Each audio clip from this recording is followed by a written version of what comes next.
merampas tanah dan berbuat zalim kepada rakyat Banten. Pejuang itu bukan orang yang jauh. Pejuang itu adalah ayahmu sendiri. Jadi yang selalu menyayangi kalian. Jali Chandra, anak dari Sumitra Chandra. Dedi telah mengajari dan memberikan teladan kepada kalian tentang apa itu sifat perlawanan, apa itu kehormatan, apa itu disela, apa itu sifat pahlawan. Apa itu sifat pahlawan? Bukan perlawanan, jangan sampai yang muncul perlawanan di situ tertulis pahlawan. Ya, oke. Terima kasih yang mulia. Apa itu sifat pahlawan? Apa itu kehormatan dan apa itu perjuangan dan apa yang dimaksud dengan tegak atas segala konsekuensi perjuangan. Jadi yang hanya anak seorang pengelola empang yang puluhan tahun mengais rezeki dari usaha empang, yang empang itu akhirnya dirampas oleh kerakusan bisnis properti. Jadi adalah anak dari Sumitra Chandra yang selain tanahnya dirampas masih dituduh penjahat yang melarikan diri ke Australia. Sungguh jahat sekali tuduhan itu. Mereka oligarki rakus itu telah merampas tanah sekaligus merenggut seluruh kehormatan keluarga kita. Karena itu, catatlah nama-nama mereka. Catat nama Agwan, catat nama Antoni Salim, catat nama Ali Hanafi Alijaya, catat nama Nono Sapono, catat nama Muanas Alaidit. Mereka inilah yang telah melakukan kezaliman pada keluarga kita, baik sendiri-sendiri maupun bersama-sama, baik secara langsung maupun secara tidak langsung, merampas tanah keluarga kita dan membangun industri properti di atas tanah warisan keluarga kita. Namun, kami diajarkan dalam doa Bapa kami, ampunilah kami akan kesalahan kami, seperti kami juga mengampuni orang yang bersalah kepada kami. Maka kami mencatat nama mereka bukan untuk membalas dendam, tetapi untuk didoakan agar mereka sadar dan bertobat, agar hati mereka disentuh oleh kebenaran dan keadilan, agar mereka tidak terus-menerus menumpuk kekayaan di atas penderitaan orang lain. Kami tidak membalas kejahatan dengan kejahatan. Kami hanya menuntut kebenaran ditegakkan dan menyerahkan segala penghakiman kepada Tuhan Sang Hakim yang Maha Adil. Wahai rakyat Banten, wahai rakyat Indonesia, jika kalian menganggap perjuangan saya ini hanya untuk keluarga saya, maka kalian telah keliru. Sama kelirunya ketika sebagian dari kalian justru mendukung proyek PIK 2 yang telah menzalimi banyak orang, membuat berita fitnah.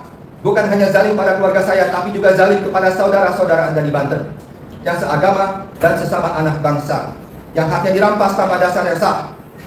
Lihatlah Haji Fuad Effendi Zarkasi yang merupakan warga asli Banten, yang juga tak luput dari kezaliman Agwan.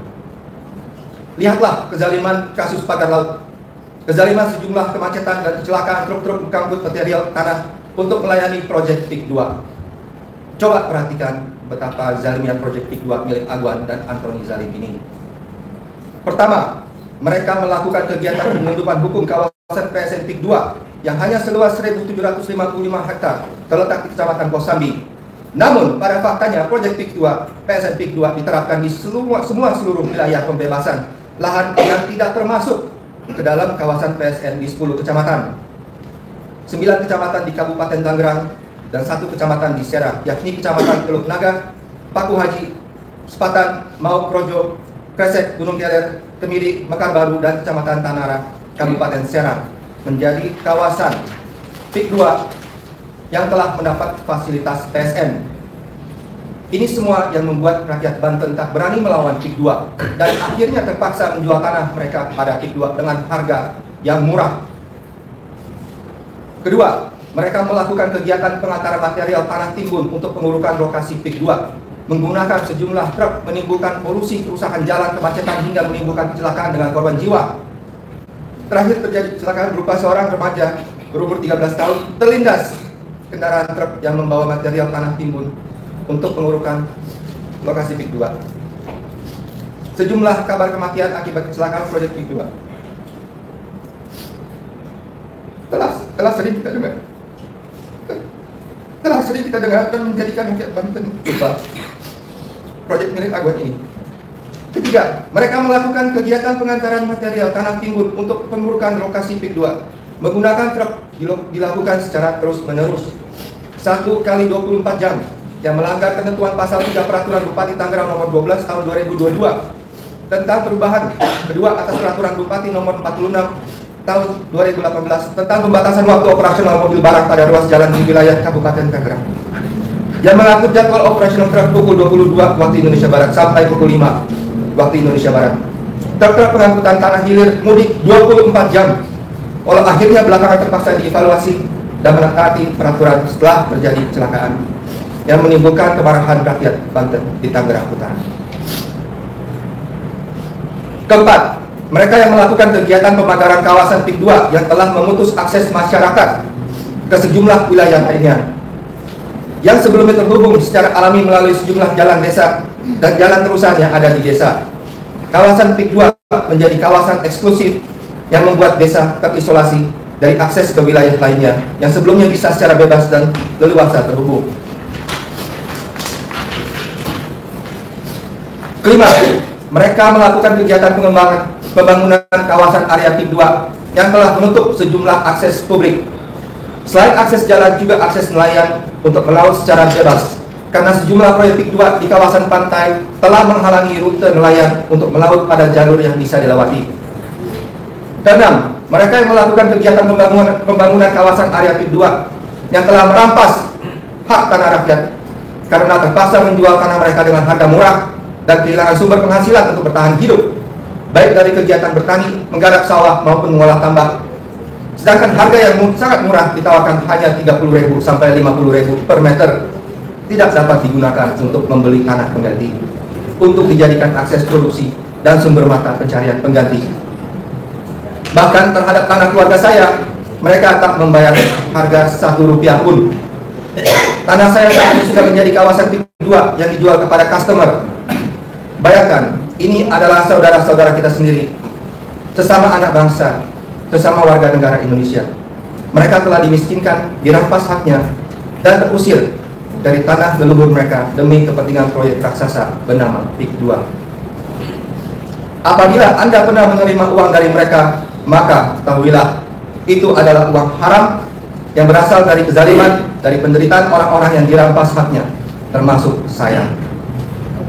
Ketujuh, mereka melakukan pembebasan lahan yang tidak termasuk kawasan PSN di 10 kecamatan. 9 kecamatan di Kabupaten Tangerang dan 1 kecamatan di Serang, yakni di Kecamatan Teluk Naga, Paku Haji Sepatan, Maut Projo, Preset, Gunung Keler, Kemirik, Mekar Baru, dan Kecamatan Tanara, Kabupaten Serang, menimbulkan sejumlah masalah-masalah sosial yang berkaitan dengan hak-hak masyarakat yang dirampas, diintimidasi, dan lain sebagainya.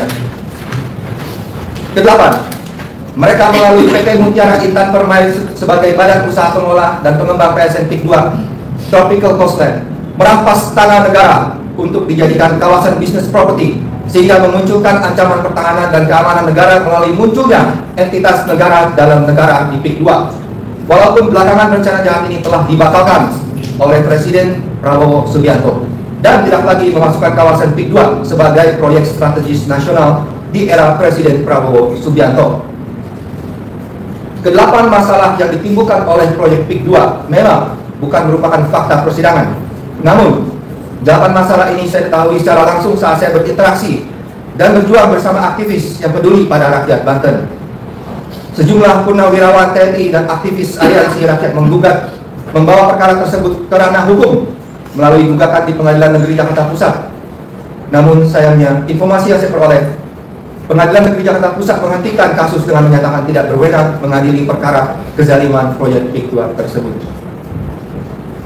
Majelis Hakim yang mulia, jaksa penuntut hukum, dan sidang yang kami hormati, sulit untuk dipercayai masih ada hukum dan keadilan di negeri ini setelah rakyat mengetahui secara telanjang bagaimana aparat penegak hukum tidak lagi berkhidmat kepada hukum untuk melayani rakyat, melainkan sibuk melayani kepentingan oligarki. Seperti sesuatu yang sudah menjadi pengetahuan umum, di Tangerang, Banten ini nyaris tidak ada satu orang pun yang berani melawan Agwan. Tidak aparat penegak hukum, tidak pula para pejabatnya. Semua tunduk melayani kepentingan Agwan. Sebagai bagian dari etnis Tionghoa, saya merasa sangat prihatin dan sangat malu melihat ada sosok dari komunitas kami sendiri seperti Agwan dan Antoni Salim yang bersikap zalim terhadap rakyat kecil. Harapan saya para tokoh besar dan yang disebut sebagai 9 naga seharusnya menjadi pelindung bagi mereka yang lemah, bukan sebaliknya menjadi alat menindas. Kezaliman ini bukan hanya menimpa saya yang juga berasal dari etnis Tionghoa, tetapi juga menimpa banyak pemilik lain yang menjadi korban dalam proyek raksasa PIK 2. Ketika kekuasaan dan kekayaan digunakan untuk menyingkirkan yang lemah, maka rusaklah martabat sosial, hukum, dan solidaritas etnis itu sendiri. Meskipun Angguan mungkin tidak terlibat langsung, namun pada faktanya seluruh kriminalisasi terhadap pemilik tanah di Tangerang Utara, pada akhirnya tanah tersebut dikuasai oleh PIK 2, dimiliki oleh Agwan dan Antoni Salim. Akibat perbuatan zalim Agwan dan Antoni Salim inilah yang mendiskreditkan dan memberikan stigma buruk kepada etnis Tionghoa saya sendiri. Namun sekali lagi saya masih memiliki keyakinan di balik seluruh kekuasaan hukum yang terjadi di negeri ini masih ada sedikit dari sisa-sisa keadilan yang akan memberikan hak kepada pemiliknya dan melepaskan belenggu kezaliman daripada pelaku kezaliman. Saya tidak tahu apa putusan akhir dari perkara yang saya jalani ini. Akan tetapi saya memiliki keyakinan Majelis Hakim yang mulia adalah wakil Tuhan, termasuk sebagian kecil dari penegak hukum yang akan menunaikan amanah, memberikan hak kepada pemiliknya, dan memberikan keadilan pada diri saya dan keluarga saya. Izin Anda, saya menyampaikan untuk tertib sidang tempat kami ini saya mengharapkan dasar untuk umum memakai aksi seperti itu semua. Oh, sembunyi saja. Oke. Terima kasih. Ya, lanjutkan. Lanjutkan. Saya tidak tahu apa putusan dari akhir perkara ini yang saya jalani. Akan tetapi saya memiliki keyakinan Majelis Hakim yang mulia adalah wakil Tuhan, termasuk dari sebagian kecil dari penegak hukum yang akan menunaikan amanah, memberikan hak kepada pemiliknya, dan memberikan keadilan pada diri saya dan keluarga saya yang terdampak akibat kezaliman yang dilakukan oleh proyek PIK 2. Majelis Hakim yang mulia, jaksa penuntut umum dan sidang yang kami hormati. Saya adalah Charlie Chandra. Saya bukan pengusaha besar. Saya bukan orang tua. Saya hanya seorang anak dari Smita Chandra, seorang ayah dengan etikat baik membeli tanah, membayar pajak bumi, dan membayar bangunan sejak tahun 1988, dan mewariskannya kepada saya. Tanah itu telah terdaftar atas nama ayah saya sendiri sejak tahun 1988. Saya menjalankan hak saya sebagai ahli waris dalam satu sisi, sementara di sisi lainnya saya menjalankan kewajiban untuk meneruskan amanah atas harta peninggalan orang tua saya. Tapi bagaimana saya bisa menjelaskan kepada anak-anak saya bahwa ayah mereka yang tidak pernah mencuri, tidak pernah merampas hak orang lain, justru ditangkap, difoto sebagai buronan, dan wajahnya ditempel di depan sekolah mereka sendiri. Anak-anak saya yang tak bersalah ikut dihukum secara sosial hanya karena ayahnya menolak menjual tanah warisan kepada PIK 2. Anak-anak saya juga dihukum secara mental dan psikologi, tak dapat rasa kasih dan bimbingan dari ayahnya karena kemerdekaan ayah telah direnggut di dalam penjara atas nama hukum. Lebih menyakitkan lagi, tanah yang sudah bersertifikat SHM sejak 1988 milik keluarga kami bisa dihilangkan begitu saja dengan bantuan oknum aparat sipil negara, BPN, dan aparat penegak hukum, dan kemudian beralih ke PIK 2, perusahaan milik orang kaya. Inikah wajah hukum dan keadilan Indonesia hari ini? Fakta penguasaan dan penyerobotan tanah. Majelis Hakim yang mulia, jaksa penuntut umum dan sidang yang kami hormati. Perkara ini bukan persoalan pidana, melainkan perampasan dan kriminalisasi serta rekayasa kasus terhadap pemilik yang sah. Balik nama waris adalah hak dan prosedural, bukan kejahatan.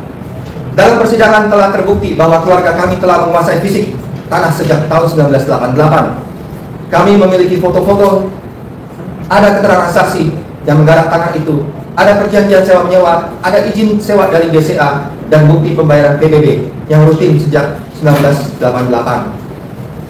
Sementara itu, saksi Kelana yang mengaku sebagai ahli waris dari Tepiknyo dibayar 5 juta rupiah untuk tanda tangan surat kuasa ke PT Mandiri Bangun Makmur. Hanya menyatakan pernah mendengar bahwa keluarganya menguasai tanah itu berdasarkan cerita pamannya.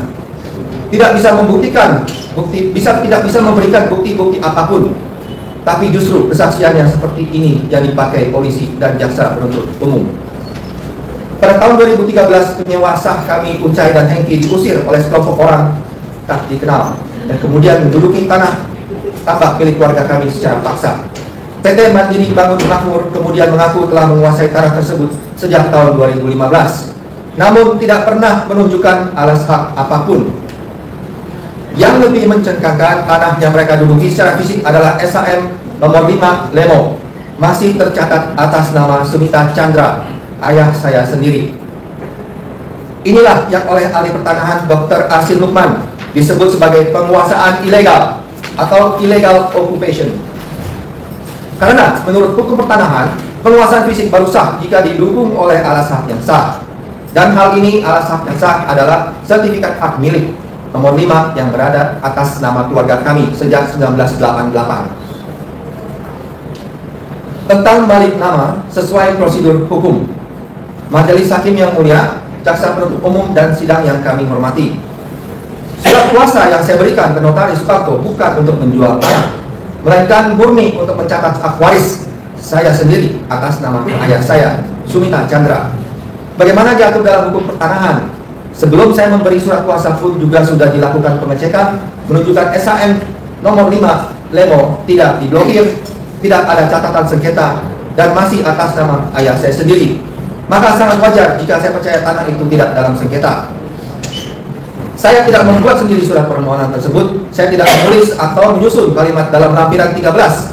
Lampiran 13 disediakan oleh BPN dan diisi oleh Notaris Suparto. Tidak ada yang saya ketahui, saya rubah atau isi. Saya juga sempat dipanggil ke BPN bertemu dengan Pak Johan dan dikonfirmasi apakah benar saya yang mengajukan.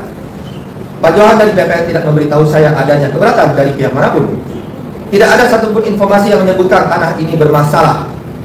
Jika memang PT MBM berasa memiliki, kenapa tidak dicatatkan atau menggugat di pengadilan atau mengajukan blokir di BPN? Surat kuasa yang saya berikan kepada Notaris Suparto juga jelas, hanya untuk keperluan balik nama waris, sama sekali tidak ada kuasa untuk menjual. Bahkan saat itu saya justru menolak penawaran pembelian dari PT Mandiri Bangun Makmur, karena saya tidak ingin menjual tanah yang merupakan warisan ayah saya yang telah kami rawat dan pertahankan sejak tahun 1988. Jikapun saya ingin menjualnya suatu saat nanti, tentu saya akan menempuh proses hukum yang benar dan sah. Balik nama bukanlah untuk mendapatkan hak baru, melainkan semata-mata untuk mencatat hak yang sudah melekat dalam keluarga kami sebagai ahli waris. Ini adalah langkah yang wajar dan sah menurut hukum, bukan upaya untuk menjual atau mengambil keuntungan dari hak orang lain, karena hak itu memang sudah ada di keluarga kami sejak awal. Saya bukan korban satu-satunya. Ini pola yang berulang. Saat menolak menjual, kepada PIK 2 warga dilaporkan pidana. Bahkan laporan pertama atas saya sudah di SP3, tetapi PT MBM tidak berhenti melaporkan saya terus. Kriminalisasi terhadap pemilik sah. Majelis Hakim yang mulia, jaksa penuntut umum dan sidang yang kami hormati, saya telah berjuang ke berbagai institusi untuk mencari keadilan. Pada tanggal 13 November 2023, saya datang ke DPR RI untuk bertemu langsung dengan Ketua Panja Mafia Tanah Komisi 2 Bapak Junimat Girsang. Mereka berjanji akan membantu dan memanggil pihak PT Agung Sedayu. Namun, hanya 3 hari kemudian, saya justru ditetapkan sebagai tersangka. Saya kembali datang ke DPR Komisi 3 pada 4 Maret 2025 untuk menyampaikan kejanggalan kriminalisasi atas diri saya. Tapi 2 bulan kemudian, perjuangan saya mencari keadilan justru berakhir dengan penghinaan terhadap martabat saya dan keluarga. Saya ditangkap pada hari yang sama dengan panggilan pertama sebagai tersangka. Padahal saya baru menerima surat panggilan itu sehari sebelumnya, yaitu hari Minggu. Kami bahkan sudah ke Polda Banten dan hanya meminta 3 hari saja untuk datang secara patuh. Tapi polisi justru memilih menangkap saya seperti buronan teroris. Yang lebih menyakitkan, foto saya dengan label DPO ditempel di depan sekolah anak saya sepanjang jalan perumahan, disebar melalui sosial media seolah-olah saya ini penjahat berat. Jika anak saya melihatnya, teman-teman sekolah yang melihatnya, apa sebenarnya kesalahan saya? Apakah pencatatan hak waris atas nama orang tua sendiri kini dianggap sebagai kejahatan? Ironisnya, justru mereka yang mengusir kami dari tanah warisan keluarga. Mereka yang merampas hak kami dibiarkan seolah-olah tidak bersalah. Saya bahkan dipanggil sebagai tersangka sebelum ada surat resmi penetapan sebagai tersangka. Padahal saat itu kami masih menunggu hasil gelar perkara di Wasidik Mabes Polri. Gelar perkara yang seharusnya menjadi forum untuk menilai apakah perkara ini layak naik ke proses pidana. Namun proses itu dilangkahi begitu saja. Saya diperlakukan seolah-olah sudah pasti bersalah, bahkan sebelum hasil gelar perkara keluar. Saya bertanya kepada saya sendiri dan kepada negara ini, apakah memang pantas seorang anak yang hanya mencatatkan warisan dari ayahnya harus difitnah, ditangkap, difoto sebagai buronan, dan dipermalukan di depan umum? Semua ini terjadi hanya karena satu belangko administratif lampiran 13 dari BPN yang diisi oleh notaris yang secara hukum berwenang. Saya tidak mengetahui teknis pengisiannya. Saya hanya memberi kuasa untuk balik nama waris, bukan untuk menjual, memalsukan, melakukan perbuatan melawan hukum, atau merebut tanah milik orang lain. Tapi saya yang ditangkap, saya yang dipermalukan. Sementara dalam kasus lain pembuatan 263 SHGB di atas laut, Arsin kepala desa Pohot masih bebas di luar. Pemilik SHGB di atas laut juga masih bebas berkeliaran. Ali Anafia Wijaya masih belum tersentuh hukum, padahal namanya sudah disebut-sebut, dan seluruh sertifikat di pagar laut telah diakui sebagai milik Agung Sedayu Group melalui anak usaha mereka, PT Intan Agung Makmur dan PT Cahaya Inti Sentosa. Pagar laut juga masih berdiri kokoh, aktivitas reklamasi pantai oleh Agung Sedayu Group juga jalan terus. Di mana hukum? Di mana keadilan? Saya bertanya, apa gunanya DPR jika rakyat kecil tetap dikriminalisasi? Apa gunanya pengaduan jika kami justru dikorbankan? Di mana negara saat rakyatnya diperlakukan tidak adil? Saya juga telah mengadu ke Menteri ATR BPN saat itu, Bapak Marsikal Hadi Cahyanto. Tapi berselang 2 bulan kemudian, BPN malahan menerbitkan SHGB baru atas nama PT Mandiri Bangun Makmur, yang justru memunculkan sengketa baru di atas tanah kami yang sah. Saya juga bertemu dengan mantan Wakil Menteri ATR, Bapak Raja Juli Antoni, tapi alih-alih membela saya justru disalahkan karena dianggap tidak mampu menjaga tanah dari para preman. Saya bahkan sudah menemui Menteri ATR BPN yang baru, Bapak Nusron Wahid. Beliau menjanjikan gelar perkara ulang, tapi sampai hari ini tidak ada kabar tentang gelar perkara dulu tersebut. Lalu apa gunanya Menteri dan DPR jika tidak dapat menyelesaikan masalah warga negaranya? Sementara itu PT NBM anak perusahaan Agung Sedayu yang menduduki tanah kami sejak 2013 tanpa alasan tetap tidak tersentuh.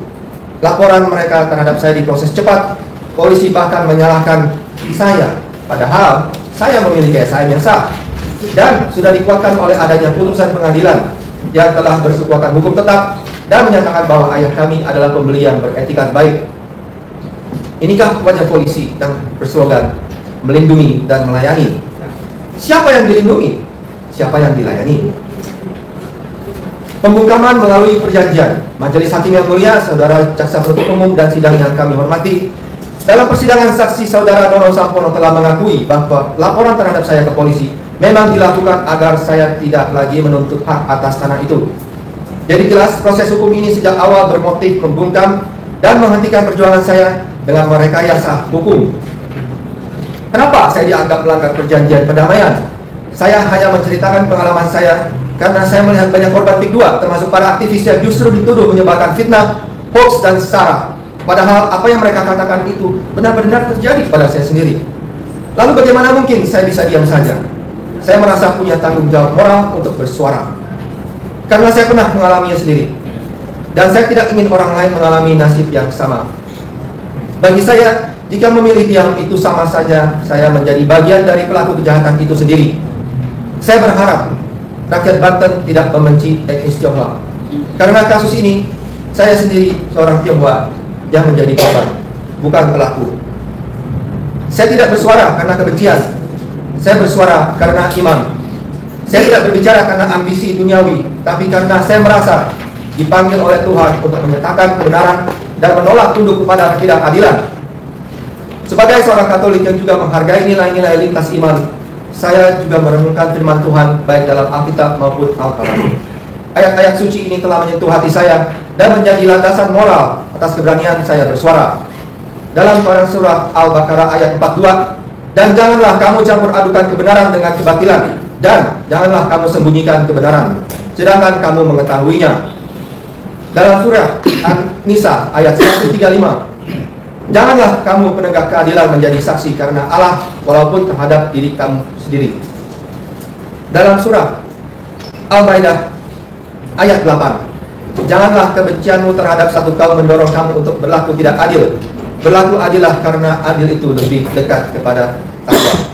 Dan dalam pemerenungan saya bersama komunitas Katolik, saya juga membaca Matius 10 ayat 26. Jadi janganlah kamu takut pada mereka, karena tidak ada sesuatu pun yang tertutup yang tidak akan terbuka, tidak ada sesuatu pun yang tersembunyi yang tidak akan diketahui. Ayat ini menjadi perintah langsung bagi saya untuk tidak takut menyatakan kebenaran, bahkan saat ancaman dan tekanan datang, karena saya yakin Tuhan menyertai saya. Dan apa yang saya lakukan bukanlah pemberontakan, tetapi ketaatan pada panggilan iman. Saya hanyalah seorang anak yang ingin menjaga amanah ayahnya, memperjuangkan hak waris keluarganya, dan menolak membiarkan kebenaran dikubur demi kenyamanan para penguasa. Saya bersaksi bukan karena saya kuat, tapi karena saya percaya kebenaran berasal dari Tuhan, dan berbohong atau diam saat tahu kebenaran, itulah bentuk pengkhianatan terhadap iman saya. Perjanjian perdamaian yang pernah dibuat tidak mengandung pasal larangan berbicara atau berekspresi. Tidak ada klausul kerahasiaan. Sebuah perjanjian tidak bisa digunakan untuk membungkam ekspresi jika tidak ditulis secara eksplisit. Satu bola boleh dilihat dari dua sisi yang berbeda, tapi hukum tetap mengikat pada apa yang tertulis, dan tidak ada satupun pasal yang dalam perjanjian itu saya langgar. Saya ingin bertanya, apa gunanya sertifikat hak milik jika negara tidak bisa melindungi pemiliknya? Apa gunanya membayar PBB selama 35 tahun jika BPN bisa menerbitkan SHGB baru dan membuat kami sebagai pihak yang bersengketa? Ironisnya, pihak yang mengusir kami dan menduduki tanah kami secara ilegal justru menuduh saya membuat surat palsu. Mereka mencari kesalahan saya, seperti kenapa tidak memberitahu BPN tentang putusan pidana? BPN tidak tahu mengenai putusan ini. Saya menjawab, BPN sudah tahu, karena dalam putusan 82/PDT-G/1997 secara jelas telah disebutkan adanya putusan pidana yang berkaitan dengan objek tanah tersebut. BPN sendiri telah menjadi pihak tergugat. Bahkan BPN mengajukan eksepsi, yang berarti mereka tahu dan memahami seluruh riwayat hukum dan putusan yang ada. Maka tidak masuk akal jika saya dituduh menyembunyikan sesuatu dari pihak yang sudah tahu. Sungguh rekayasa hukum yang diaminkan oleh aparat penegak hukum. Tapi mengapa tidak ada yang bertanya? Kenapa tidak pernah menyebut putusan yang menyatakan kami sebagai pembeli yang beretikat baik dan secara tegas menyampingkan putusan pidana? Kenapa tidak ditanya kepada Nono Sampono apa dasar hukum PT MBN menduduki dan bahkan menjual tanah yang masih tercatat atas nama Sumita Chandra? Kenapa PT MBN memakai surat kuasa dari ahli waris yang sudah tidak berhak? Kenapa PT MBN tidak mengajukan blokir ke BPN jika memang mengklaim sedang bersengketa? Itu adalah kelalaian legal dari PT Mandiri Bangun Makmur. Dan kenapa Meti Rahmawati yang sudah dipanggil secara patut tidak hadir untuk membuktikan kerugian dan semua pertanyaan yang tidak bisa dijawab oleh Nono Sampono? Padahal saksi BPN Johan menyatakan bahwa permohonan balik nama kami sudah lengkap dan memenuhi syarat, tapi permohonan itu tidak diproses karena perintah atasan, bukan alasan hukum. Lebih parah lagi, dokumen rahasia kami di BPN ini bocor dan jatuh ke tangan pelapor. Ini bukan sekedar pelanggaran administrasi, tapi bukti nyata ketidaknetralan dan keberpihakan aparat sipil negara BPN dan aparat penegak hukum yang seharusnya menegakkan hukum. Putusan perdata ingkrah yang diabaikan. Majelis Hakim yang mulia, Jaksa Penuntut Umum dan sidang yang kami hormati, hingga saat ini AJB kami masih sah, SHM kami juga masih sah, tidak pernah dibatalkan oleh pengadilan manapun. Justru BPN lah yang menciptakan masalah dengan menerbitkan SHGB di atas tanah yang sudah bersertifikat atas nama ayah saya. Bukannya menyelesaikan, BPN justru malah menambah sengketa. Putusan perdata kami menang dianggap seolah-olah tidak ada, padahal tidak ada satupun putusan pengadilan yang membatalkan AJB atau SHM kami. Tidak ada satupun pihak yang menggugat keabsahan kepemilikan kami lagi, sehingga SHM kami dibatalkan sepihak oleh BPN pada tahun 2023 hanya dengan alasan cacat administrasi. Semua fakta diabaikan bahwa kami membayar pajak selama 35 tahun. Kami memiliki SHM sejak 1988 dan penyewa kami diusir secara ilegal. yang selalu disebut hanya putusan pidana yang menghukum pelaku kejahatan. Tidak ada yang membatalkan keabsahan SHM dan AJB yang menjadi dasarnya. Padahal sudah ada putusan perdata yang lebih tinggi dan mengesampingkan pertimbangan dalam putusan pidana terkait keabsahan AJB dan SHM yang kami miliki. Pembatalan SHM dan oleh BPN tidak sah dan melanggar hukum. Majelis Hakim yang mulia, jaksa penuntut umum dan sidang yang kami hormati. Berdasarkan fakta persidangan, menurut saksi ahli pertanahan Dr. FX Arsi Lukman dengan tegas menyatakan bahwa SK pembatalan pencatatan peralihan hak atas nama Sumita Chandra oleh BPN patut dianggap tidak pernah ada karena dikeluarkan secara berwenang-wenang dan tanpa dasar hukum yang sah. Pembatalan karena cacat administrasi oleh BPN hanya bisa dilakukan jika SHM di bawah 5 tahun. SHM kami sudah berumur 35 tahun. Inilah saat ketika negara absen, negara tidak hadir untuk melindungi warga yang memiliki bukti yang sah. Yang dilindungi justru mereka yang punya kekuasaan, yang punya modal dan akses ke aparat sipil negara BPN dan aparat penegak hukum. Namun saya masih berharap sidang ini berbeda. Saya tahu siapa yang berbelah sebelah. Saya masih percaya bahwa majelis hakim yang mulia dapat melihat bahwa tidak ada satupun bukti bahwa saya melanggar hukum, tidak ada satupun unsur pasal yang dapat dikenakan kepada saya. PT NDM tidak memiliki alas hak dan tidak mengalami kerugian. Majelis Hakim yang mulia, jaksa penuntut umum dan sidang yang kami hormati. Saat Notaris Sukamto mengajukan balik nama, SHM nomor 5 Lemo masih sah terdaftar atas nama ayah saya sendiri, Sumita Chandra, dan AJB-nya. Lalu bagaimana mungkin seorang anak yang hanya mencatat warisan dari orang tuanya sendiri justru ingin dipenjara? Apakah mencatat balik nama atas nama ayah sendiri ini dianggap sebagai kejahatan? Saya tegaskan tidak ada kerugian yang dialami oleh PT MBM. Justru merekalah yang tanpa hak dan melawan hukum sudah menjual belikan tanah milik orang tua saya, tanah yang masih terdaftar atas nama Sumita Chandra. Kalau ada yang mendapat keuntungan dari keadaan ini, itu bukan saya, melainkan mereka. Dan sekarang mereka ingin memenjarakan saya, padahal mereka sendiri yang dengan tanpa hak dan melawan hukum menduduki dan memasarkan tanah yang bukan milik mereka. SHGB atas nama PT Mandiri Bangun Makmur baru terbit bulan Juli, yaitu 5 bulan setelah permohonan balik nama waris saya diajukan. Artinya pada saat itu mereka bukan pemilik yang sah, bukan pihak yang tercatat di sertifikat, bahkan bukan pemegang hak atas tanah tersebut. Nono Sampono pun mengatakan faktanya begitu. Jadi apa urusan mereka merasa dirugikan atas tanah yang secara hukum belum menjadi milik mereka? Maka saya tegaskan, saya tidak membuat surat palsu. Saya tidak menyuruh membuat surat palsu. Saya tidak menyembunyikan apapun. Saya tidak menjual tanah itu. Justru saya menolak menjualnya. Saya tidak merugikan siapapun. PT Mandiri Bangun Makmur bahkan tidak punya alas hak. Balik nama waris bukan tindak pidana. Jika proses ini salah, maka itu merupakan kesalahan administratif, bukan merupakan pidana. Bahkan ahli Prof. Sahijono dan ahli pertanahan Dr. FX Arsi Lukman menyampaikan di dalam persidangan bahwa perbedaan informasi administratif tidak otomatis menjadi pidana. Dan orang yang memberi kuasa tidak otomatis ikut bersalah jika tidak tahu atau tidak menyuruh. Yang saya lakukan hanyalah menjalankan hak saya sebagai ahli waris yang sah atas SHM nomor 5 Lemo milik ayah saya sendiri. 3 pertanyaan penting untuk majelis hakim. Majelis hakim yang mulia, jaksa penuntut umum dan sidang yang kami hormati. Akhirnya, izinkan saya menyampaikan 3 pertanyaan penting pada majelis hakim yang mulia. Pertama, bagaimana mungkin saya dituduh turut serta dalam tuduhan membuat surat palsu, khususnya lampiran 13, jika orang yang diduga membuat surat itu sendiri, yakni Notaris Sukamto, bahkan belum disidangkan hingga hari ini?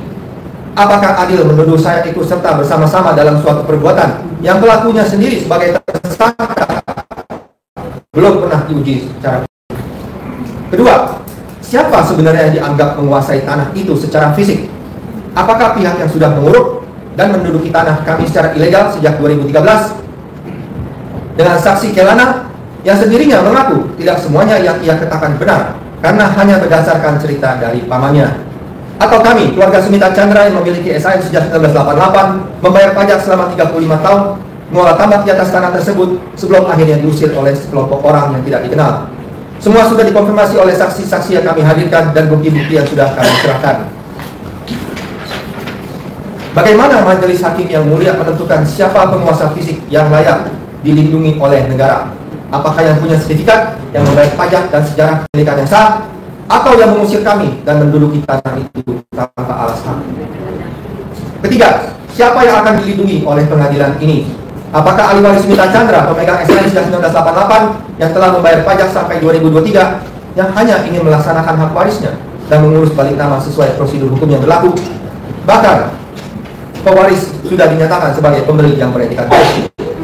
Ataukah PT Mandiri Bangun Makmur milik Agwan yang telah menduduki tanah itu sejak 2013 tanpa alasan yang sah dan melawan hukum? Bagi saya jawabannya jelas. Saya hanya berharap bahwa pengadilan ini masih menjadi tempat terakhir bagi rakyat kecil mencari dan mendapatkan keadilan. Izinkan saya menambahkan satu hal yang sangat penting, bukan hanya untuk diri saya sendiri, tapi untuk masa depan banyak warga negara lainnya. Jika saya diputus bersalah hanya karena notaris mengisi formulir lampiran 13 dalam proses balik nama warisan, maka itu akan menjadi presiden yang sangat berbahaya bagi seluruh ahli waris di Indonesia. Artinya, setiap anak yang ingin mewarisi tanah anak orang tuanya akan beresiko dilaporkan ke polisi oleh penyewa, penggarap, atau pihak-pihak lain yang tiba-tiba muncul yang mengaku sebagai penguasai tanah. Lalu, setelah disengketakan akan dipaksa tanda tangan perjanjian damai agar tidak menuntut kembali haknya. Dengan cara itu, negara secara tidak langsung memberi legitimasi kepada praktik-praktik mafia tanah yang memakai laporan pidana sebagai alat menekan. Inilah yang sedang saya hadapi. Dan jika saya dijatuhi hukuman atas perbuatan yang notaris lakukan secara sah dan administratif hanya karena prosedur normal balik nama, maka ke depan tidak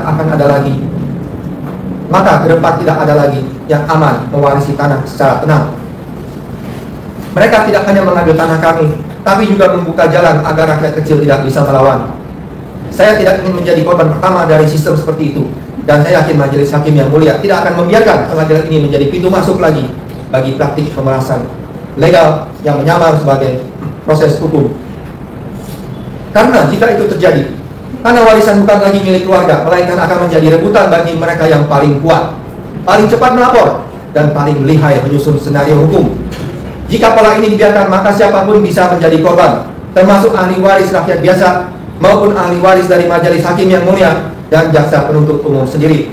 Lebih dari itu, putusan ini akan menjadi jurisprudensi yang sangat buruk. Sebuah presiden yang melegitimasi laporan pidana terhadap setiap ahli waris yang hanya ingin membalik nama tanah milik orang tuanya. Saya percaya keadilan ini tidak boleh tunduk pada kekuasaan.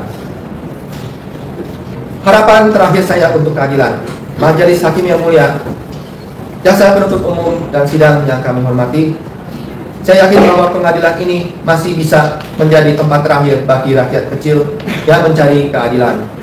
Lihat faktanya, lihat bukti-buktinya. Yang saya punya bukan kekuasaan atau pengaruh, tetapi hanya satu hal, yaitu kebenaran. Dan saya percaya keadilan sejati tidak membutuhkan lobby atau kuasa. Ia hanya membutuhkan keberanian untuk berpihak kepada yang benar.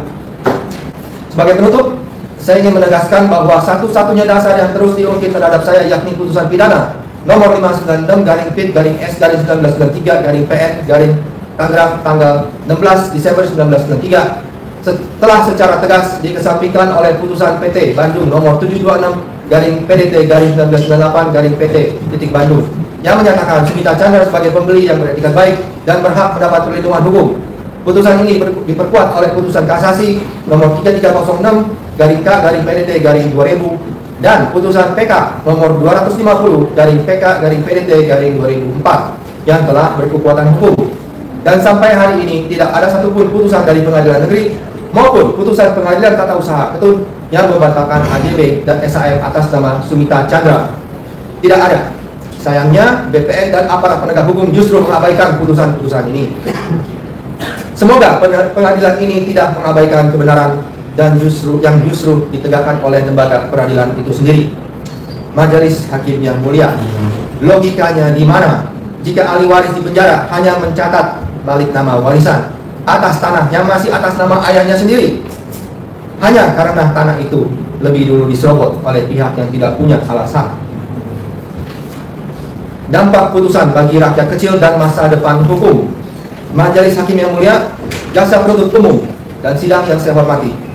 Jika logika seperti ini diterima, maka artinya negara bukan lagi melindungi pemilik yang sah, tetapi justru membuka jalan bagi mereka yang paling cepat melapor, paling cepat menekan, dan paling lihai menyusun skenario hukum untuk merampas tanah milik orang lain.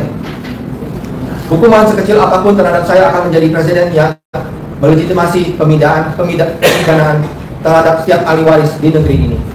Dan saya tidak ingin menjadi korban untuk sekian kalinya dan dari praktik semacam itu. Saya percaya majelis hakim yang mulia adalah wakil Tuhan, tidak akan membiarkan pengadilan ini menjadi pintu masuk untuk perampasan, bagi legitimasi perampasan. Jika saya kalah, mereka yang lain akan habis. Jika saya dimenangkan, maka harapan untuk rakyat kecil masih ada. Saya bukan hanya terdakwa, saya adalah barometer. Sebelum menutup risalah pembelaan ini, izinkan saya untuk menyampaikan pesan-pesan. Jika pengadilan tak lagi dapat memberikan keadilan, lantas kemanalah rakyat yang terzalimi dapat mencari keadilan di negeri ini? Jika hukum adalah apa yang dikehendaki oligarki, lantas masih layakkah negara ini disebut sebagai negara hukum? Jika saya tidak dibebaskan dalam kasus ini, masih adakah harapan bagi segenap rakyat untuk percaya masih ada hukum dan keadilan di negeri ini? Putusan bersalah, bahkan dengan hukuman 1 hari pun tidak akan pernah saya terima, karena saya tahu saya tidak bersalah. Terima kasih, Majelis Hakim mulia. Baik, setelah pembacaan pembelaan bagi terdakwa, majelis masih memberikan kesempatan kepada penasihat hukum untuk mengajukan nota pembelaan, dan majelis mengingatkan bahwa sesuai dengan pembelaan sidang yang lalu, ini adalah kesempatan kedua yang akan datang di Selasa itu, dan itu kesempatan terakhir agar dimaklumi. Dan dengan perlu dijelaskan pula bahwa bila tertulis tidak sempat, maka bisa dibacakan, bisa pengucapan dalam persidangan. Tapi saya punya keyakinan bahwa nota pembelaan dan penasihat hukum itu adalah bentuk tertulis. Baik. Dan termasuknya itu adalah replik penuntut umum, ya, agar supaya dengan dibacakannya hari ini sudah ada kesempatan juga, biarlah sudah ada kesempatan juga bagi penuntut umum untuk menyiapkan nota repliknya jika ada, ya. Dan kalau mau disetujui replik dan duplik oleh karena pengulangan, tapi pulang pada penuntut umum dan penasihat hukum, bila diserahkan saja boleh, bila mau dibacakan juga boleh replik dan duplik, ya. Oke. Sebelum sudah ditutup, kita akan umumkan penundaan adalah Selasa tanggal 12 Agustus tahun 2025, ya. Dan ya persidangan adalah jam 11, ya, lebih cepat lebih bagus. Oke, ya. Ada yang mau disampaikan pada cukup? Cukup. Terdakwa ada yang mau disampaikan? Cukup. Ada yang mau disampaikan penuntut umum? Cukup.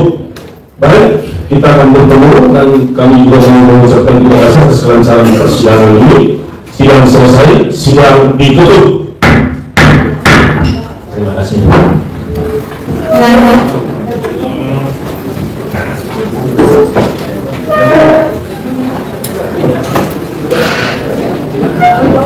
Bisa dikasih aja Pak. Kaki.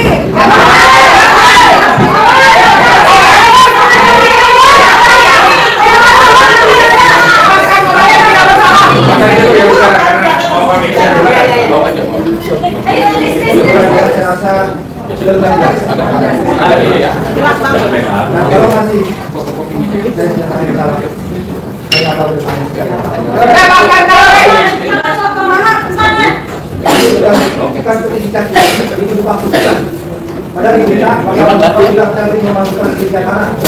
Lihat sini. yang sediakan itu dan permasalahan sebenarnya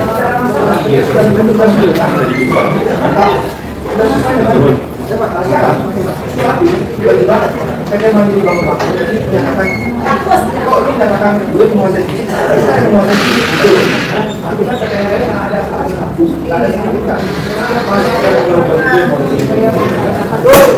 jadi kenapa saya menyampaikan dulu saya pertama saya tidak ada sengketa karena BPS sendiri mengeluarkan surat tidak ada sengketa itu yang berhasil mengeluarkan sengketa dan kedua memang kami yang menguasai fisik Karena kenapa? Kami yang mempunyai sertifikat notaris fisik yang luas itu yang mempunyai sertifikat. Jadi saya semua sudah tidak ada Rampok. para media, mohon silakan yang benar.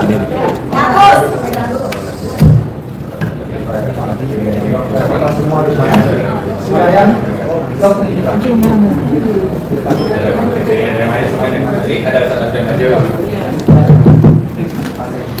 lalu bersama saya dari awal. Dan saya itu dari awal sudah saya ini bukan karena masalah sama Tuhan, tapi karena saya berbicara mengenai apa yang saya alami. Bayangkan waktu saya keluar dari penjara, saya itu memberitahukan kepada Pak Saidi, Pak jangan bersuara gitu, Bapak dipenjara. Tapi ternyata malah kenapa? Karena kok titik 2 ini malah bilang kok malah titik 2 menyatakan apa yang ingin kita sebagai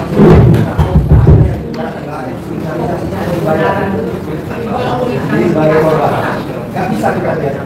Makanya saya juga keluar untuk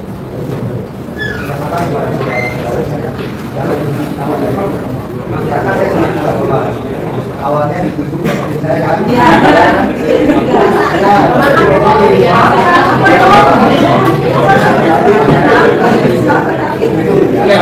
ganteng banget sih.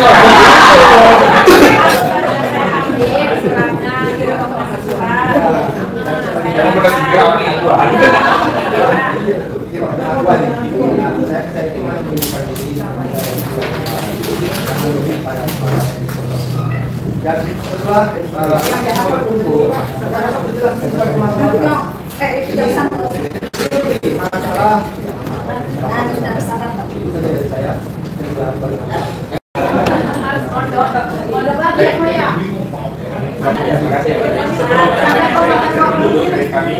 setelah pertama kami dari tim kuasa hukum dari Hakim Muhammadiyah, dari Pak Fajar Qur'an Paksas dan lainnya mengucapkan terima kasih sekali kepada teman-teman yang hadir pada kesempatan hari ini menyimak pembelaan yang sudah dilakukan oleh Kami Chandra. Jadi ada Pak Edi Harun, ada Ustaz Sajun, ada Fatimah, ada Pak Al-Qadiri, ada siapa lagi? Pak Saidi itu manusia mereka.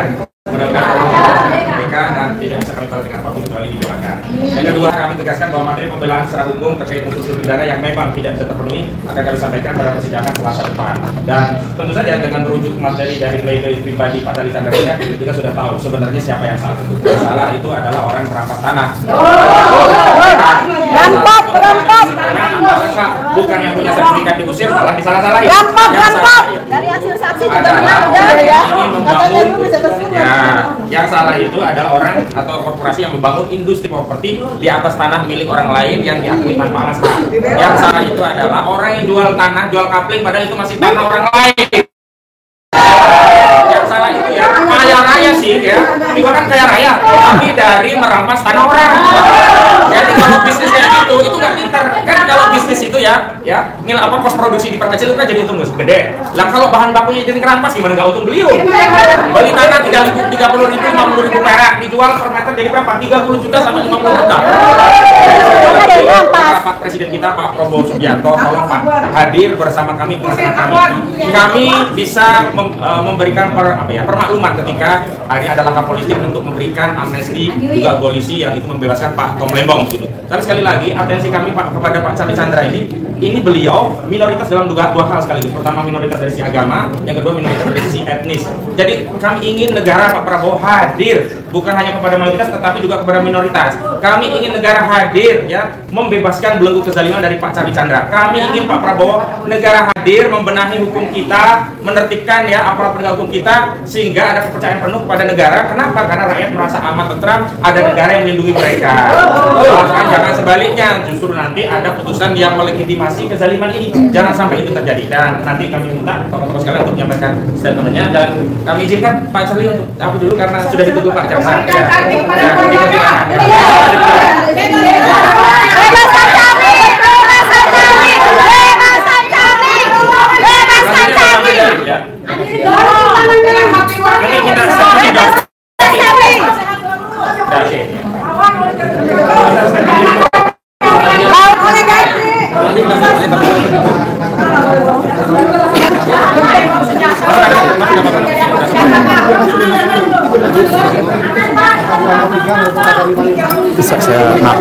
membantah dan tidak termasuk unsur-unsur yang disangkakan kepada dia.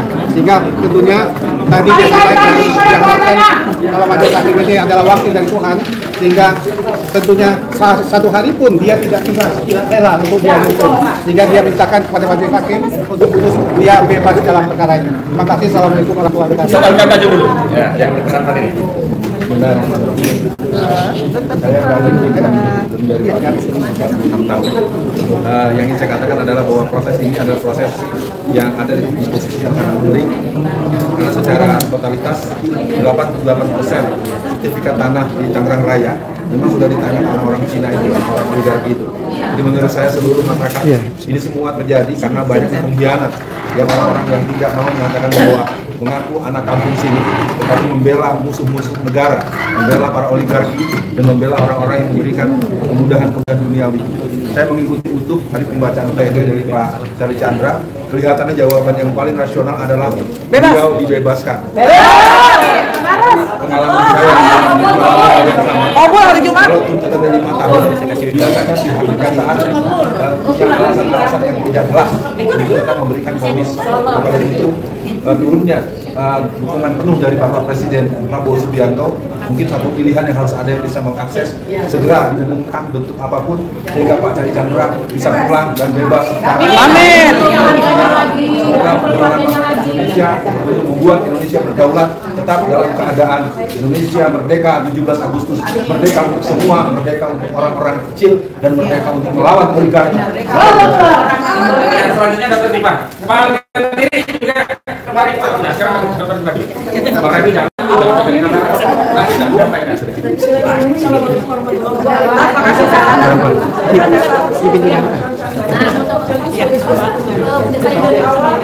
Sama-sama bahwa inilah kezaliman yang terjadi di negara kita. Bagaimana ketika kezaliman terjadi kita pandang bulu pada semua orang, kita semua bisa diterima. Pak Charlie Chandra memberikan contoh. Kita selama ini mungkin mayoritas kita merasa bahwa Tionghoa itu selalu superior, selalu punya privilege besar. Tapi Pak Charlie Chandra membuktikan bahwa kita semua ternyata memiliki ancaman yang sama. Jadi benar-benar bukan soal negara tidak hadir, tapi Pancasila juga tidak pindah. Karena persoalan kita ini kita punya dasar negara, kita punya undang dasar 1945. Di dalam kasus Pak Charlie Chandra jelas semuanya tidak baik.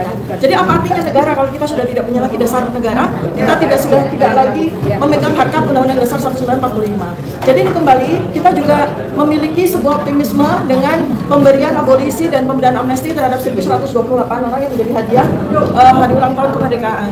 Jadi ini Pak Charlie Chandra, mudah-mudahan jelas ya kita semua dengan kecerdasan akal kita sebagai rakyat Indonesia tahu ya bahwa ini adalah sebuah kezaliman. Tidak ada pidana sama sekali di sini. Bahkan Pak Charlie Chandra mendapatkan kezaliman dengan bentuk penjarahan ya, artinya pengambil alihan dari hak-haknya beliau gitu ya. Dan ini seandainya hukum berdasarkan Pancasila dan berdasarkan Undang-Undang Dasar 1945 tidak tegak di pengadilan ini untuk Pak Charlie Chandra, apa artinya negara ini? Maka saya memohon kepada Presiden Prabowo Subianto, Pak Presiden Prabowo Subianto, Anda adalah Bapak dari rakyat Indonesia, bukan hanya Bapak dari Tom Lembong, bukan hanya Bapak dari Pak Hasto Kristianto, bukan hanya Bapak dari 1128 orang yang mendapatkan amnesti di hari ulang tahun ini. Bapak adalah Bapak dari kita semua. Bapak yang harus membawa keadilan bagi seluruh rakyat bangsa. Bapak yang harus menghadirkan hukum kembali yang sudah diinjak-injak 10 tahun. Bapak harus kembali membawa kepada hukum menjadi keamanan bagi kita semuanya. Kita semua 280 juta rakyat Indonesia merasa hukum telah diinjak. Itu Bapak Presiden Prabowo Subianto, kami mohon hukum kembali, hukum keadilan seluruh rakyat Indonesia kembali. Sekian, terima kasih. Mudah-mudahan kita doakan agar pengadilan negeri Tangerang ini menjadi sebuah pembuka jalan bagi keadilan untuk hadir, dan Presiden Prabowo Subianto juga hadir untuk mengawal kepada keadilan bagi kita semuanya. Terima kasih. Assalamualaikum warahmatullahi wabarakatuh. Ya, kita lanjutkan. Bapak Abdullah Al-Katiri, pengacara. Terima kasih. Alhamdulillah ya, sebentar di sini sudah dari lama kami sudah ada waktu juga kembali. Ya memang kami sudah dengar dan kami sudah jadwalkan untuk ini, ya kan? Sekali lagi stop untuk ketidakadilan lagi, stop. Dan ini sudah dicontohkan oleh Presiden kita bahwa kemarin dengan Tom Lembong dan siapa? Hasto ya, Pak Hasto ya, yang diberikan amnesti yang satu abolisi. Dan mudah-mudahan di sini adalah berubah. Insya Allah hakim, harapan kami juga mengikuti apa harus tegak ke atas ya, dalam arti sebagai presiden yang baru ini, maka tidak ada lagi kriminalisasi. Karena kami sendiri sebagai lawyer sudah capek menangani masalah-masalah hal-hal seperti ini, yang mana tendensius sekali hampir semua klien yang kami tangani itu di persidangan kami di atas angin, bukti-bukti apa dan sebagainya, tapi tetap diputuskan bersalah. Dulu ada pasal namanya pasal apa istilahnya itu karet, ya kan? Sekarang insya Allah udah nggak ada lagi, karena ada dua pasal yang sering mengkriminalisasi ulama dan aktivis, yaitu 28 ayat 2, ya kan? Yang mana dulunya ada berdasarkan syarat, tapi dengan Undang-Undang Nomor 1 2024 kemarin itu kata-kata antar golongan sudah tidak ada lagi, karena pintu masuk untuk menarik-narik orang adalah antar golongan, karena sara itu adalah suku, agama, ras, dan antar golongan. Jadi semuanya yang di luar ini dibilang antar golongan dulu. Sekarang udah nggak ada lagi, juga diganti sampai sar, suku, agama, dan ras, dan tidak ada lagi. Makanya ditarik-tarik di ijazah palsu dan sebagainya itu, pasal itu tidak bisa digunakan lagi karena tidak ada berdasarkan ijazah. Dan saya juga heran dengan adanya, kalau saya hubungkan ya dengan ijazah palsu dan sebagainya itu, ada satu pasal-pasal, ada 3 pasal digunakan, semuanya tidak ada perbuatan pidananya. Seharusnya dari awal ditolak, faktanya tidak. Pasal 310 contohnya, 310 itu ayat 3 menyatakan jika demi kepentingan umum maka tidak ada tidak pidana, ya kan? Apalagi kami gelar perkara kemarin, ini hubungkan sekali karena ini berhubungan banget dengan ini. Bahkan ketua sidangnya sendiri gelar perkara kemarin menyatakan bahwa salah satu pertimbangan gelar perkara khusus ini karena ini sudah merupakan isu nasional. Jadi bukan isu beberapa orang ini, tapi isu nasional. Siapa? Ketua sidangnya sendiri. Nah sekarang juga bukan hanya di peristiwa ini, mudah-mudahan Presiden dan DPR concern masalah ini, ya kan, betul-betul diperhatikan. Karena masalah-masalah ini adalah bukan masalah hukum, tapi ada masalah-masalah yang sifatnya, ya tahu ya, berhubungan dengan oligarki dan berhubungan dengan kekuasaan masa lalu. Ya mudah-mudahan Prabowo hari demi hari better and better, karena semua kebijakan yang buat dia alhamdulillah positif, ya kan. Yang masih kurang adalah penegakan hukum. Nah, oleh sebab itu ke depan mudah-mudahan penegakan hukum ini akan diprioritaskan. Kenapa demikian? Itu faktanya pelan-pelan ada abolisi, ada amnesti, kemudian ada 1000 berapa tadi? 1128 ini akan diberikan amnesti dan rehabilitasi, ya kan? Nah itu mudah-mudahan di sini seharusnya pengadilan ini independen, tidak boleh intervensi. Salah satu bukti bahwa pengadilan ini harus independen, tidak ada gambar presiden dan wakil presiden. Artinya apa? Hampir semua kantor pemerintah ada gambar itu. Ini tidak ada. Karena apa? Ya itu tadi. Selama ini intervensi dari pemerintah dalam arti sebelum Prabowo itu sangat kental. Harapan kami dengan sesuatu yang kebaikan-kebaikan kesejahteraan rakyat diperbaiki, semuanya diperbaiki. Hanya satu sekarang ini yang kurang adalah penegakan hukum. Terima kasih. Ya. Oke, hari ini sidang juga dihadiri oleh manusia merdeka dari awal sampai akhir mengikuti sidang ini. Silakan Pak Saidiru, kita beralih ke sini. Saya baru mendarat dari Sumatera, mendengarkan hal yang sama. Jadi Bapak Presiden kemarin memberikan abolisi dan amnesti adalah mengoreksi proses hukum yang terjadi di ruang pengadilan. Saya berharap Charlie Chandra itu hakim yang mengoreksi pembelokan hukum di dalam ruang pengadilan. Jangan lagi Pak, jangan lagi Presiden Prabowo. Nah kalau hakim ini mengoreksi itu artinya hakim sudah menjadi penegak hukum, menjadi jalan yang benar. Jadi janganlah Prabowo di jalan yang benar, tapi penegak hukum masih di ruang sidang menggunakan hukum untuk membelokkan penegakan. Ini kayak yang terjadi kepada Presiden Prabowo. Saya ingin menyatakan bahwa kasus ini sangat prinsip karena ini terjadi di seluruh Indonesia. Apabila Chandra Charlie dihukum dengan pesanan oligarki yang kerjasama dengan aparat, dengan BPN dan lain, maka seluruh Indonesia akan terjadi. Dan saya pikir tanah-tanah rakyat seluruh Indonesia akan habis karena mengambil contoh keberhasilan Aguan dan kawan-kawan untuk mengkriminasi orang yang jaraknya hanya puluhan kilometer dari istana. Iya. terbayang di Papua sana akan habis tanahnya semua. Nah, ini sangat prinsip. Saya tidak titip pada Prabowo, saya menitip kepada penegak hukum. Anda jangan menggunakan ruang persidangan dengan alasan proses hukum harus dihormati, tapi Anda membelokkan proses hukum itu untuk kepentingan orang di ruang persidangan. Dan itu saya menyaksikan betul, Tom Lembong saya ikuti, itu pembelokan penegakan hukum oleh orang hukum di ruang pengadilan.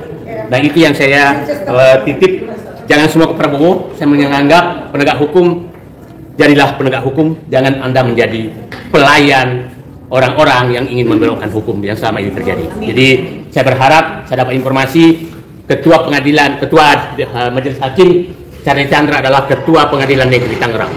Mudah-mudahan beliau menjadi pilar untuk menegakkan kembali keadilan di Indonesia. Karena di Pengadilan Penegak Hukum Tangerang kita sudah tahu semua, tidak ada yang bisa berhasil mengalahkan Aguan dan kawan-kawan. Mudah-mudahan Ketua Majelis Hakim sebagai Ketua Pengadilan Negeri Tangerang muncul sebagai Prabowo kedua dalam hal penegakan hukum. Terima kasih. Assalamualaikum warahmatullahi wabarakatuh. Ya ini negara Ibu. Ini ada Ibu Mary mau menyampaikan.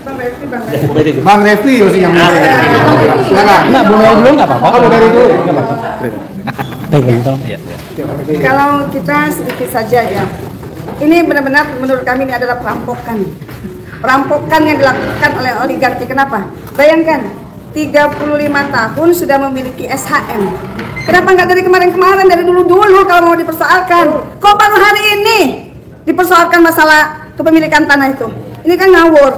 Kalau mau ngerampok itu jangan gitu-gitu amat. Jadi kami minta kepada Bapak Prabowo, pada hari ini kita diperlihatkan bagaimana rakyat hari ini masih terjajah di negerinya sendiri. Jelas-jelas kepemilikan tanah itu 35 tahun punya SHM, bayar PBB. Kok baru hari ini si Aguan itu mempermasalahkan itu tanah? Kami mohon kepada Bapak Prabowo, semoga Bapak Charlie Chandra ini juga diberikan abolisi. Bebaskan Charlie Chandra. Kami akan datang dari penjuru negeri untuk mengawal kasus ini, dan kami minta Charlie Chandra untuk diberikan juga abolisi. Allahu Akbar. Oke, terakhir. Keren cadas. Apa masih perlu saya? Asik. Ini. Udah nggak ada lagi orangnya. Ini closing. Jadi Mana sini ya? closing statement juga kali. Assalamualaikum warahmatullahi wabarakatuh. Teman-teman semua, saya bahagia bisa membersamai Charlie Chandra di sini. Ketika saya datang ke Tom Lembong, ada satu hal yang saya katakan.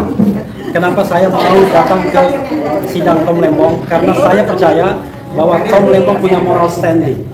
Dia tidak bersalah, dia korban dari kriminalisasi. Nah, hal yang sama terjadi pada Charlie Chandra.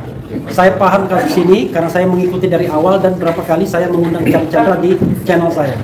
Mudah-mudahan keadilan bisa ditegakkan di sini, atau keadilan kita tegakkan di tempat lain. Ya, dan mudah-mudahan tidak perlulah Prabowo harus mengeluarkan abolisi. Kita harapkan pengadilan sini yang membebaskan Charlie Chandra. Karena itulah hakikat dari sebuah pengadilan, yaitu agar pencari keadilan mendapatkan keadilan. Mudah-mudahan ya. Mudah-mudahan Charlie Chandra dibebaskan karena dia tidak bersalah. Wassalamualaikum warahmatullahi wabarakatuh.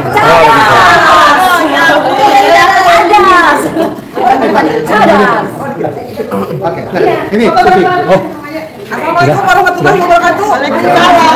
Sekalian, Garuda masih sakit. Garuda juga masih sakit. Mau foto.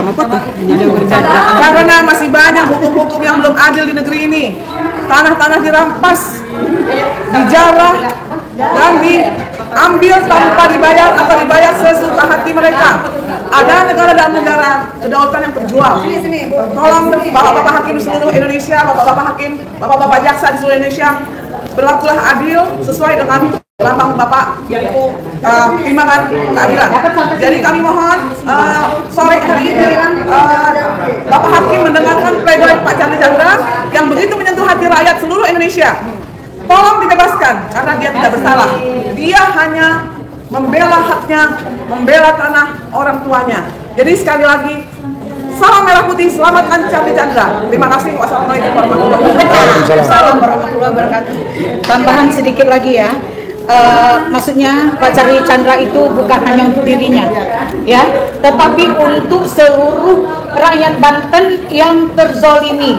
Jadi dia bukan kepentingan dia mengorbankan dirinya untuk kepentingan rakyat untuk semua rakyat Banten yang terzolimi. Jadi terima kasih juga buat Pak Chandra, walaupun dia terpisah dengan keluarganya beberapa saat. Kita tunggu hasil dari pledoi ini, mudah-mudahan hakim bisa tersentuh dan bisa berlaku adil. Itu saja. Assalamualaikum warahmatullahi wabarakatuh. Assalamualaikum warahmatullahi wabarakatuh. Ada beberapa hal yang tadi dari Charlie ya, dari pledoi-nya Pak Charlie adalah satu. Beliau adalah minoritas, tapi sebagai minoritas dia mau berjuang. Gironya tinggi, dia mau berjuang dengan apa yang sudah dimiliki, memang haknya, hak dari bapaknya. Jadi padahal sebetulnya itu cuma legacy ya. Nah, semoga dengan kasusnya Pak Charlie ini juga mendorong para minoritas lain untuk bangkit. Kalian jangan pernah merasa minoritas, karena selama kalian masih berbahasa Indonesia, kemudian kalian selalu menyebutnya kalian apa sih, Cina Indonesia. Kita punya hak yang sama, kita itu bersaudara. Jadi bangkitlah para saudara-saudara Charlie. Yang saya nggak mau bilang kalau kaum minoritas enggak, karena kalian adalah saudara-saudara kami. Lindungi apapun hak kalian yang sudah dirampas oleh oligarki, oleh aduan sialan itu. Dan juga kepada rakyat Banten, ingat Pak Charlie dia berjuang untuk warisannya, yang sebetulnya mungkin warisannya itu adalah tanah yang untuk mungkin nanti akan sebagai bukti untuk anak cucunya kalau mereka punya legacy dari buyutnya ya. Tapi kalian para rakyat Banten, tanah yang kalian perjuangkan itu adalah tanah yang kita hidup dari situ. Anda hidup dari situ. Jadi harusnya perlawanannya itu harus 10 kali lipat dari Pak Charlie. Saya walaupun saya bukan orang Banten, tapi kalau ada tanah yang sudah direbut oleh oligarki, oleh aduan, pasti suatu saat nanti mereka pasti akan merebut haknya saya. Saya akan ada. Terima kasih. Wassalamualaikum warahmatullahi wabarakatuh. Boleh tuh. Ya, luar biasa. Keren.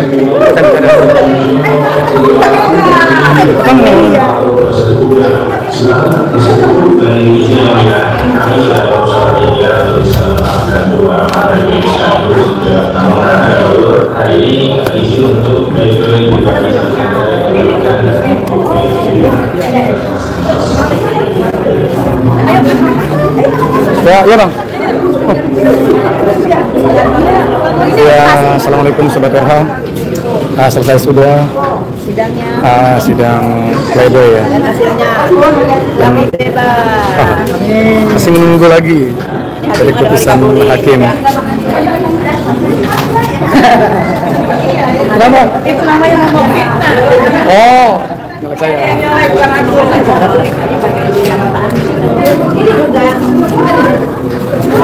Oke, untuk sobat RH semuanya, terima kasih. Kita akhiri live hari ini dan sampai jumpa di live streaming lainnya. Oke, assalamualaikum warahmatullahi wabarakatuh.